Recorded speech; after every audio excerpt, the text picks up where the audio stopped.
नमस्कार, आप देख रहे हैं BP news Azamgarh Purvanchal YouTube channel. मैं विजय प्रताप यादव। आइए हम आपको ले चलते हैं खबरों की दुनिया में। धन्यवाद। आजमगढ़ जनपद के पवई थाना पुलिस को मिली बड़ी कामयाबी। आपको बता दें कि 19 जनवरी को रात्रि में जानवरों से भरी एक ट्रक पकड़ी गई थी, जिसमें एक पकड़ा गया था, बाकी 4 भाग गए थे कि उसी को लेकर पुलिस जांच पड़ताल में जुटी हुई थी। और मुखबिर की सूचना इसी दौरान मिली कि भागे हुए में से एक आरोपी मित्तुपुर की तरफ से मिल्कीपुर की तरफ आ रहा है। तो इसकी सूचना पर थाना अध्यक्ष पवई द्वारा अपने हमराहियों के साथ चल पड़े अपने उच्च अधिकारियों को सूचना देते हुए आपको बता दें कि वहीं पर जाकर मिल्कीपुर बाजार के बगल में पूर्वांचल एक्सप्रेसवे के अंडरपास पर घेराबंदी कर दी। कुछ ही समय बाद मित्तुपुर की तरफ से एक बाइक आती हुई दिखाई दी।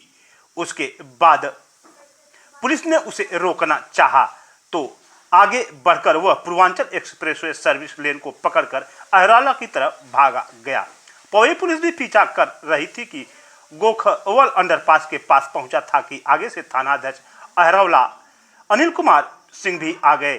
आगे से दोनों थानों की पुलिस को देखा तो वह मनरेग कला की जाने वाले रास्ते पर भागने लगा। तब तक उसकी बाइक फिसल गई और गिर पड़ा। दोनों थानाध्यक्षों द्वारा उसे रोकने का प्रयास किया गया, लेकिन वह अपने को पुलिस से घिरता हुआ देखकर वह तमंचा से फायर कर दिया। थानाध्यक्ष पवई के दाहिने कान के बगल से होती हुई गोली निकल पड़ी। अपने को बचते हुए देखकर दोनों थानाध्यक्षों ने अपने सर्विस रिवॉल्वर से फायर किया और कुछ ही देर बाद कराहने की आवाज सुनाई दी। जब नजदीक गए तो देखे कि उसके दाहिने पैर में गोली लगी हुई है और उसे गिरफ्तार कर लिया गया। उसके बाद उससे पूछताछ की गई। वहीं पर उसके द्वारा सारा कुछ बताया गया। वहीं पर आपको बताया गया इस घटना के बारे में। तो आइए हम आपको जानकारी देते हैं क्या कुछ कहे एसपी आजमगढ़ हेमराज मीना इस घटना को लेकर, और कौन कौन इस घटना में शामिल थे और किन किन थानों की फोर्स शामिल थी और कौन कौन लोग पकड़े गए, किन को एक बड़ी कामयाबी मिली है सर। एक अपराधी पुलिस को ने गिरफ्तार किया है।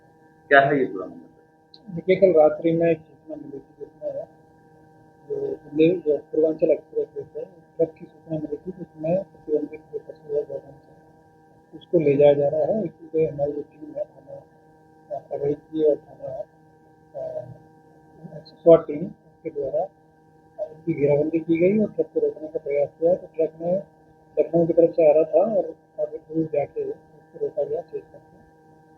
और उस ट्रक में उस समय करीब 5 लोग थे, जिसमें से एक आदमी मौके से पकड़ा गया और 4 आदमी ट्रक को छोड़ के भाग गए। और जो सोनू यादव जो कि थाना है वही के रहने वाले हैं, उनको ट्रक के साथ में गिरफ्तार किया गया था। और ट्रक में करीब 25 जो प्रतिबंधित पशु थे, जिसमें 4 भैंस पाए गए थे और बाकी जिंदा थे, जिनको कि गौशाला में छूट दिया गया है।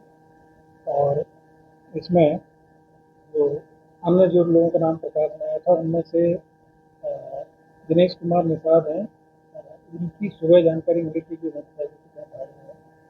तो रात्रि में सुबह उनको टीम के द्वारा घेरा गया और उसके द्वारा इसको जवाबी फायरिंग की गई। तो इसमें इसको भी पुलिस के द्वारा चेक करके पकड़ा गया और उनको भी घायल किया गया,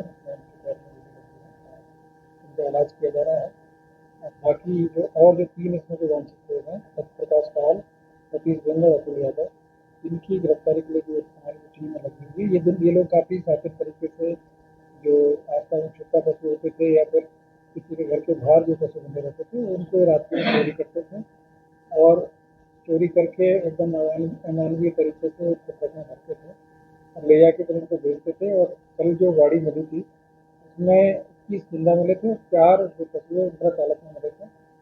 तो काफ़ी बुरी तरीके से उनको ये लोग पूरी क्रूरती के साथ में उसको ये लोग ट्रांसपोर्ट करते थे और उसके बाद में ले जाकर उनको बेचते थे। फिर उनका आगे गौवध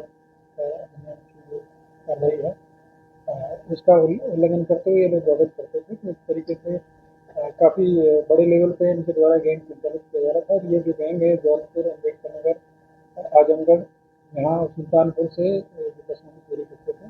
3 लोगों के बीच में तलाश है उनको, जिसमें एक सुल्तानपुर के रहने वाले थाना अकलपुर के, 2 लोग हैं जो कोड़ा ग्राम थाना सागंज जनपद जौनपुर के रहने वाले हैं जो गिरफ्तार हुए हैं उसमें एक ये दिनेश कुमार निषाद है, ये भी थाना प्रधान जौनपुर के रहने वाले हैं, और जो सोनू यादव हैं ये पवई थाना के।